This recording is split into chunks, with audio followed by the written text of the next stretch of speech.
Saudaraku, banyak orang yang tidak faham bahwasanya memberi makan dan minum itu dalam Islam adalah salah satu cara untuk mendapatkan amal jariyah.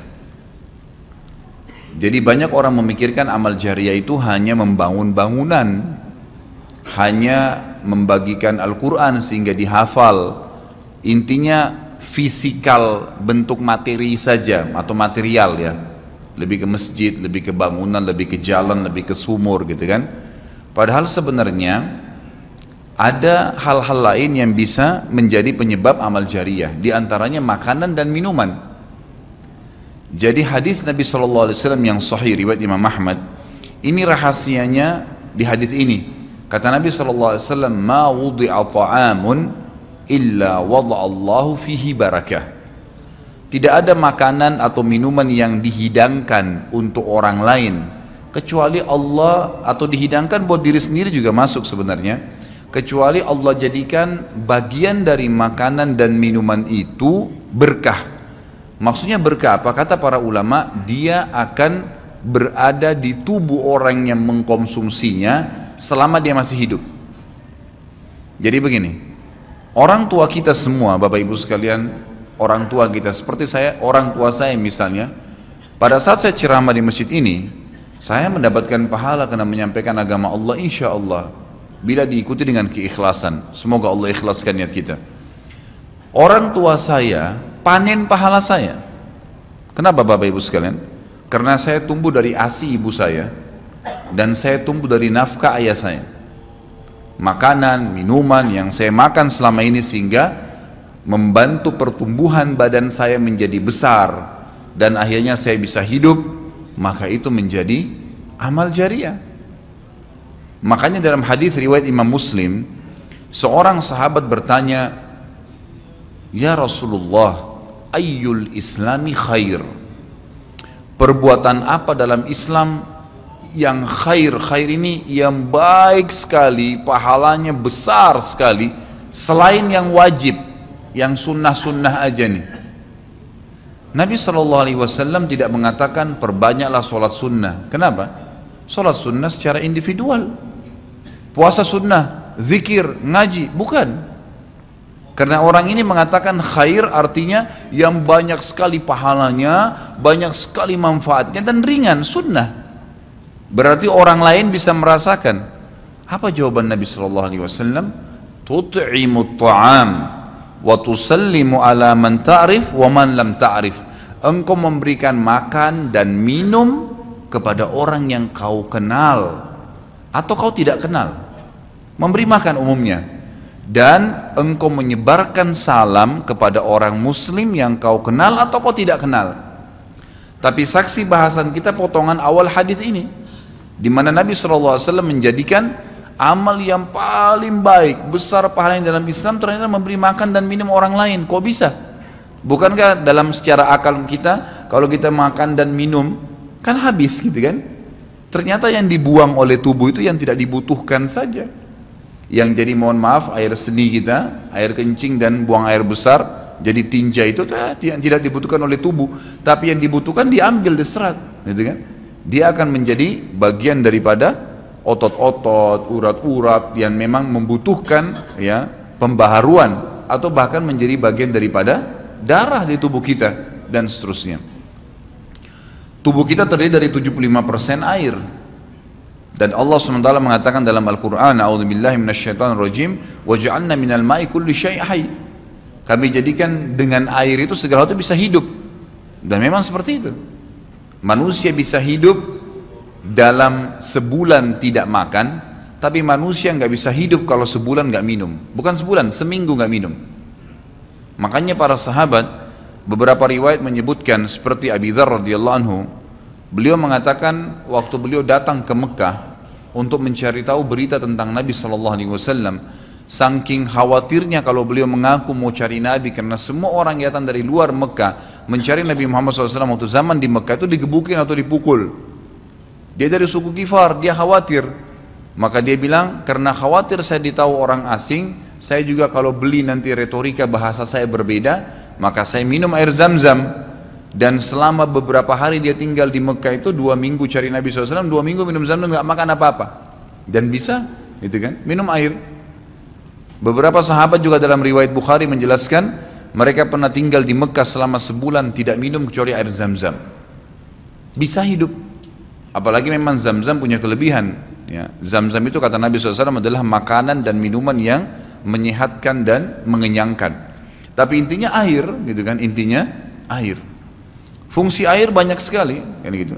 Tadi kalau kita masuk makanan dan minuman dulu, memberikan makan dan minum dalam Islam ini sangat besar pahalanya, sebagaimana saya jelaskan dan termasuk amal jariah. Di dalam Islam ada beberapa kegiatan yang kita disuruh untuk memberikan makan dan minum orang, seperti misalnya membuka puasakan orang lain. Dengan minum dan makan dan dijanjikan pahala yang besar. Man fattara sha'iman kana lahu mithlu ajri sha'imin min ghairi an yanqus min ajri sha'imin syai'a. Siapa yang membuka puasakan orang lain, maka dia akan dapat pahala orang itu tanpa dikurangi sedikit pun dari pahala orang yang buka puasa tadi. Dan Umar bin Khattab radhiyallahu anhu pernah memanen pahalanya 1 kota Madinah di zaman khilafah beliau dengan air. Jadi zaman khilafah beliau di akhir hidupnya, atau maaf di akhir khilafahnya beliau sempat di akhir Ramadan juga, bukan di akhir khilafah, mohon maaf, di akhir Ramadan, dia salah satu tahun khilafahnya beliau sempat ingin membuka puasakan orang, sudah mau habis Ramadan, ingin dapat pahala. Waktu itu beliau jadi khalifah, jadi raja, diiklankanlah di Madinah, ya dia bilang pada pembantunya, gulamnya, tolong iklankan kalau saya akan buka puasakan orang. Ingin cari pahala, orang semua diiklanin. Amir Mu'minin bin Khattab mengundang buka puasa. Orang-orang pada berbondong-bondong datang. Yang undang siapa? Raja. Yang orang bayangkan ini akan ada kambing bakar, yang akan ada ini, akan ada itu, macam-macam. Raja yang undang, gitu kan. Ternyata Bapak Ibu sekalian, waktu sudah ngumpul semua jemaahnya, masyarakat depan rumah Umar menyuruh membagikan gelas-gelas yang zaman itu memang terbuat dari tanah liat. Kemudian dibagikan satu-satu dan disuruh antri di sumur. Gitu kan? Karena memang mereka minumnya di sumur waktu itu, tidak ada sumber air yang lain, gitu kan? Mereka antri di sumur, lalu mereka ambil isi air masing-masing di sumur itu, antri kemudian sambil duduk. Setiap kali seseorang di antara mereka dituangkan air di gelasnya, mereka berkata, mungkin sebentar keluar kurmahnya, makanannya dan seterusnya. Begitu terdengar azan, kata Umar kepada pembantunya, sampaikan kepada seluruh muslimin, silakan berbuka puasa dengan air yang ada di tangan mereka. Maka dia pun mengatakan silakan buka puasa, dan selesai segelas air ini maka selesai buka puasanya Amir Mu'minin, gitu. Orang akhirnya bubar, tapi pada saat itu orang faham Umar bin Khattab ingin mencari pahala orang, gitu kan, ingin mencari pahala saja. Dan ini sudah saya tekankan, kalau menjelang Ramadan Anda juga bisa ikuti pengajian saya di YouTube, ada judulnya Dahsyatnya Ramadan. Salah satunya itu kalau tiba Ramadan, ikhwah, maka maksimalkan waktu membuka puasakan orang. Apa susahnya membeli sedus air, ya, air mineral, berapa harganya? 20.000, 30.000, 20.000 rupiah kalau nggak salah ya. Air mineral gelas, isinya berapa? 40 sekian. Baik, kalau kita bagiin di masjid, satu orang minum satu gelas, kita dapat 48 pahala orang buka puasa. Nah, itu luar biasa, hanya dengan 20.000 rupiah. Tapi anehnya banyak orang tidak mau amalkan, padahal itu termasuk selain amal jariah, dapat juga pahala buka puasakan orang lain. Nabi SAW dan juga merupakan ciri para nabi-nabi, mereka itu paling senang mengikram tamunya, dan beliau menjadikan sebagai sebuah prinsip dasar dari iman kepada Allah dan hari akhir, sebagaimana beliau bersabda dalam hadis Bukhari Muslim, man kana yu'minu billahi wal yawmil akhir falyukrim daifahu. Siapa yang beriman, mengaku beriman kepada Allah dan hari akhir, maka dia harus mengikram itu, melayanin, memberikan makan dan minum, ya, mengucapkan tutur kata yang baik bagi tamunya. Intinya memberikan makan dan minum dalam Islam ditekankan sekali, karena itu juga termasuk, ya, amal ibadah, amal jariah dan amal ibadah yang akan mendapatkan pahala. Jadi ada dua sisi pahala yang didapatkan selain amal jariahnya, selama dia makan dan minum kemudian itu masih ada di dalam tubuhnya, maka berarti itu akan terus menjadi amal jariah. Kata para ulama, dia akan terus menjadi amal jariah pada saat seseorang tumbuh besar. Kayak kasus seseorang manusia tadi, orang tuanya, ayahnya carikan nafkah yang halal, ibunya kasih ASI, kemudian dia tumbuh besar dari situ. Tumbuh besar ini ternyata menjadi otot-ototnya, menjadi komponen dari tubuhnya. Kemudian dia menjadi besar, lalu dia menikah. Dari komposisi tubuhnya tadi, ternyata ada yang mengalir di sperma dia kepada anaknya. Kemudian anaknya tumbuh besar juga dari situ, dan seterusnya. Jadi amal jariah selama masih ada manusia itu. Jadi seperti itu luar biasanya gitu. Di antaranya tadi saya bilang, kita bisa mendapatkan pahala dengan buka puasakan orang. Yang kedua, mengikram orang. Mengikram ini memberikan, menyuguhkan sesuatu buat tamu. Ya. Termasuk ya, yang dianjurkan adalah sering-sering ya, mentraktir orang lain. Ada kultum saya itu. Subhanallah, saya isi salah satu pengajian di salah satu kantor di Sudirman ini. Sampai saya dibisikin, Ustadz, setelah saya nonton di YouTube ceramahnya Ustadz tentang traktir, ini teman-teman semua pada berebut nih, saling traktir-traktiran gitu. Jadi nggak lagi nunggu temannya yang bayar, tapi dia yang bayar duluan. Ternyata itu amal jariah ya Ustadz ya. Oh iya, amal jariah. Kan gitu. Memberikan makan orang, bayangkan kalau dia makan dan minum dia kenyang, kemudian ada yang jelas pasti ya, makanan minuman yang dimakan dan diminum itu pasti ada bagian yang akan menjadi komposisi tubuhnya, nggak mungkin semua terbuang. Maka itu berarti akan jadi amal jariah. Apalagi kalau dasarnya yang kita berikan makan orang-orang yang bertakwa, orang soleh, luar biasa, makin kuat dia beribadah. Ciri Nabi Ibrahim alaihissalam, Nabi Ibrahim itu malah luar biasa ikramnya, ya.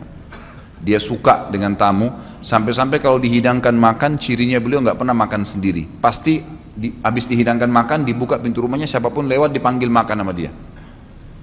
Syekh bin Baz hafizahullah rahimahullah, beliau sudah meninggal. Salah satu muridnya menceritakan, beliau itu punya rumah, ya, rumahnya dia di belakang atau di samping rumahnya itu ada sebuah tempat yang kosong, pakai AC, ya dilapangkan seperti masjid inilah. Setiap hari beliau menyiapkan makan siang dan makan malam untuk 600 orang. Setiap hari. Siang itu untuk 600 orang, malam untuk 600 orang. Jadi 1200 orang yang makan setiap hari. Atau 1200 porsi lah ya. Kalau orang yang sama makan siang dan makan malam. Sampai-sampai beliau bukan mengundang ya, enggak diundang orang. Jadi awal-awalnya saja diiklanin.